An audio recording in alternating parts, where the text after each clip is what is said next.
এই প্রত্যেকটা দাবি আমরা আগামী দিন অগ্রাধিকার দিয়ে দেখব আপনাদের। তাই আজকে সরাসরি আমি নির্বাচনের প্রচার শুধু নয়, আমি কথা দিতে এসেছি।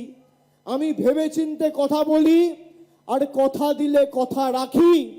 যারা 12 বছর আগে 2014 সালে কেন্দ্রে সরকার তৈরি করে মানুষকে বলেছিল 15 লক্ষ টাকা দেবে, কারোর অ্যাকাউন্টে 15 পয়সা ঢুকেছে?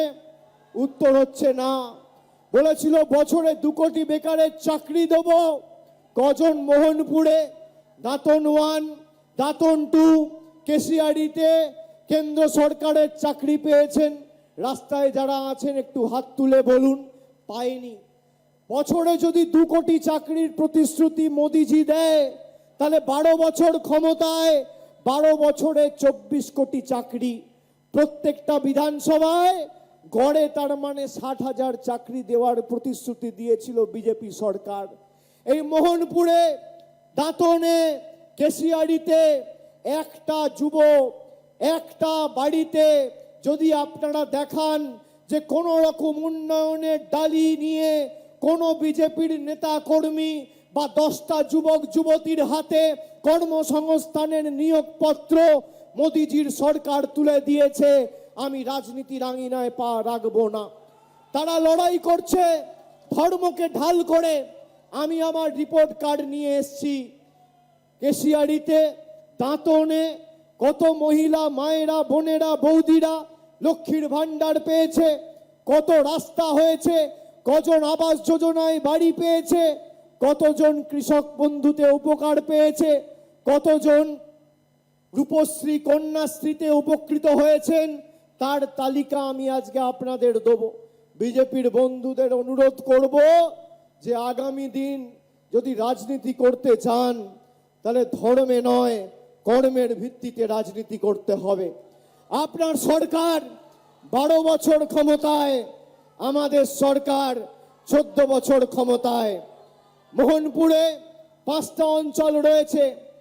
দাঁতন 1 মোহনপুর বিধানসভায় একটা, আর ওদিকে কেশিয়াড়িতে 8টা, দাঁতন 2 ওদিকে 7টা অঞ্চল, কেশিয়াড়িতে আলাদা 7টা 8টা অঞ্চল রয়েছে।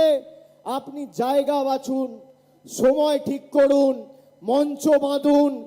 মোদী সরকারের প্রতিনিধি আর বিজেপির ছোট বড় মাঝারি নেতাদের প্রতি চ্যালেঞ্জ থাকলো, আপনি আপনার রিপোর্ট কার্ড নিয়ে আসবেন, আমি আমার রিপোর্ট কার্ড নিয়ে যাব।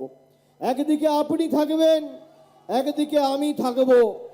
আপনি এই মোহনপুরের জন্য, কেশিয়াড়ির জন্য পশ্চিম মেদিনীপুর জেলা ঘাটাল, দেবড়া, দাসপুর, কেশপুর, চন্দ্রকোনা, পিংলা, সবং, কেশিয়াড়ি, দাঁতন, খড়গপুর কি কাজ করেছেন আপনি আপনার রিপোর্ট কার্ড তুলে ধরবেন, আমি আমার রিপোর্ট কার্ড তুলে ধরব।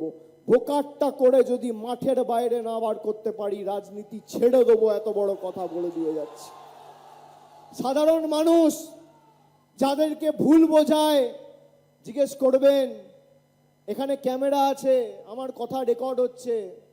বিজেপির যদি বুকের পাঁটা থাকে আমার বিরুদ্ধে মামলা করবে, হাইকোর্টে নিয়ে যাবে, সুপ্রিম কোর্টে নিয়ে যাবে। গত 5 বছর ধরে গরিব মানুষের আবাসের টাকা এই জনবিরোধী মোদী সরকার বন্ধ করে রেখেছে।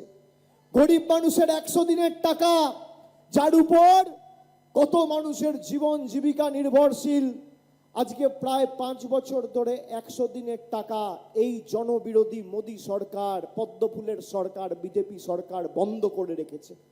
মানুষের জলের টাকা বন্ধ করে রেখেছে। গ্রামীণ সড়ক যোজনায় প্রায় 4 বছর ধরে টাকা বন্ধ। বাড়ির টাকা 5 বছর ধরে বন্ধ। আমি গেলে বলতে পারে অভিষেক ব্যানার্জি মিথ্যে কথা বলেছে। আপনাদের হাতে মোবাইল ফোন আছে, সংবাদ মাধ্যমের বন্ধুরা আছে, ডান দিকে ক্যামেরা, বাঁ দিকে ক্যামেরা, সামনে ক্যামেরা, হাতে মোবাইল। আমি যদি মিথ্যে কথা বলি আর আমি যদি মানুষকে বিভ্রান্ত করি, তাহলে বিজেপির নেতাদের চ্যালেঞ্জ করব আমার বিরুদ্ধে মিথ্যে মামলা করে আমাকে জেলে ঢুকিয়ে দেখা কে সত্যি বলছে কে মিথ্যা বলছে।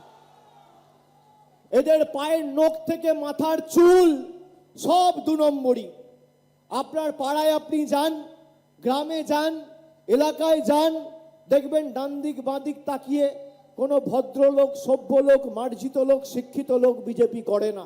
যত চোর, ছ্যাঁচোর, মাতাল, মদখোর, 2 নম্বরি, চিটিংবাজ সব বিজেপিতে।